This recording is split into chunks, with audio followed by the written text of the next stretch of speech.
Bongbong Marcos, kay Speaker Martin Romualdez, 3 bilyon kada linggo, 12 billion a month, 12 bilyon. May investigasyon ba? Meron ba silang pinatawag sa Blue Ribbon Committee? Pinatawag ba ng Kongreso? Wala. Bakit ganito ang klase ng sitwasyon ng ating bansa? Bakit ganito ang nangyayari sa Kongreso? Ayaw mag-imbestiga, pero pag si Inday Sara na napakaliit, grabe ang tutok nila. Yung bilyon-bilyon na bigayan, ayaw nilang tingnan. Pagdating sa Blue Ribbon, sa Senado, ayaw ipatawag ang mga sundalo. Ayaw nilang alamin ang bilyon-bilyon na delivery. Dito ba sa atin? Gumagana ba ang korte? May hukom pa tayo?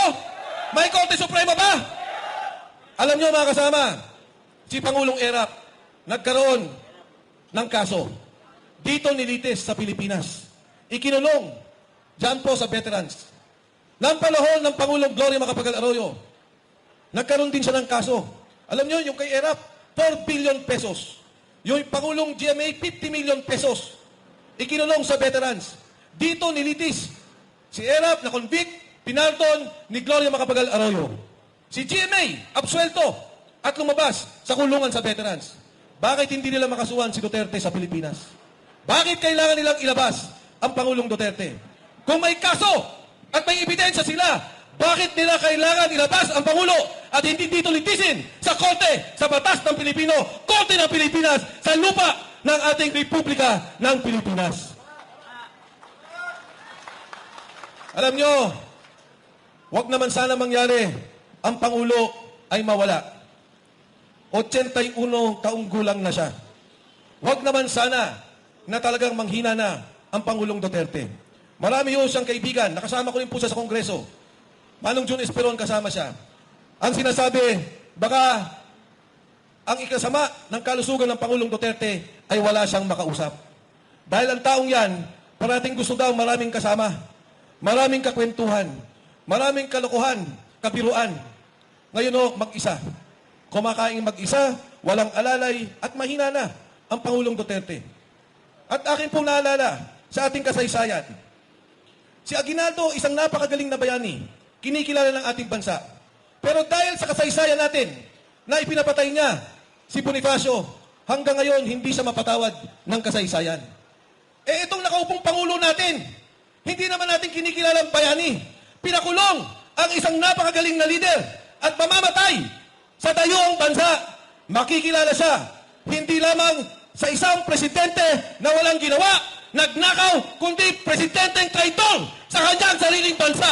Traidor sa Pilipino. Si Sara Duterte ho, dumadaan naman sa impeachment. Pinagtutulungan ang pamilya nila.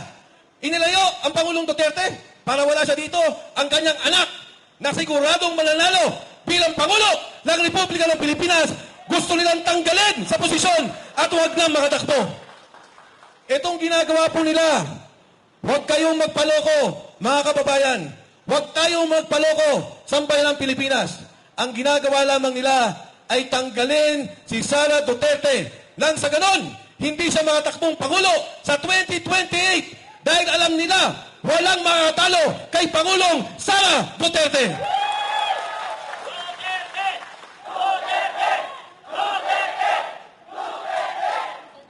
Yung pong pinag-uusapan kay Sara Duterte, ang sabi nila, COA, Commission on Audit, unliquidated funds.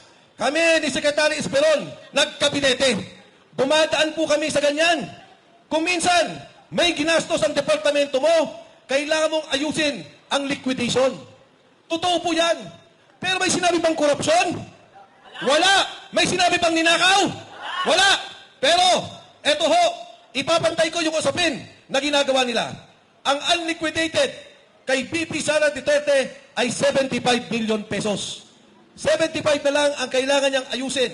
Yung dokumento para ayos na sa COA. Aprobado na ang COA. Magugulat kayo. Department of Agriculture, unliquidated. Disallowed. Disallowed na po ha. Hindi pa unliquidated. Disallowed. 8 billion pesos. May investigasyon ba? Wala. Magkano sa DSWD? Yung mga nagbibigay ng AX, tupad, unliquidated, disallowed, 10.5 billion pesos. May investigasyon pa? May ginagawa pa Kongreso? Sa DPWH, magkano ang unliquidated? 17 billion pesos. May ginawa pa Kongreso? May ginawa pa Senado? May impeachment pa? Wala. Kaya kitang-kita mo, ang liit ng ahensya ng Vice Pangulo, itong mga ahensyang malalaki, ayaw imbestigahan. Hindi pa yon. Si Chairman Luistro, anong tawag mo sa kanya? Hindi mo si Auntie Claire. Si Chinky, Chairman Luistro ng Justice Committee. Anong sabi ng mga sundalo? Tumatanggap ng pera. Nakita nila, tumanggap ang chairman ng Justice Committee na ngayon ay naglilitis kay Sara Duterte. Inimbestigahan pa nila? Hindi siya dapat nakaupo dyan. Dapat umalis siya dyan bilang chairman ng Justice Committee. Dahil bakit? Ang sabi ng saligang batas, pantay-pantay at dapat patas ang pagtingin ng mga korte.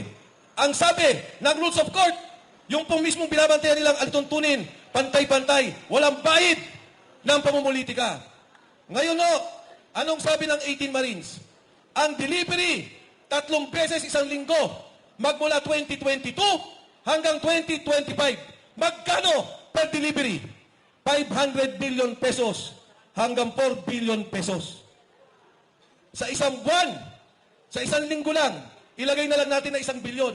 Ang delivery ni Saltico kay President Bongbong Marcos, kay Speaker Martin Romualdez, 3 bilyon kada linggo.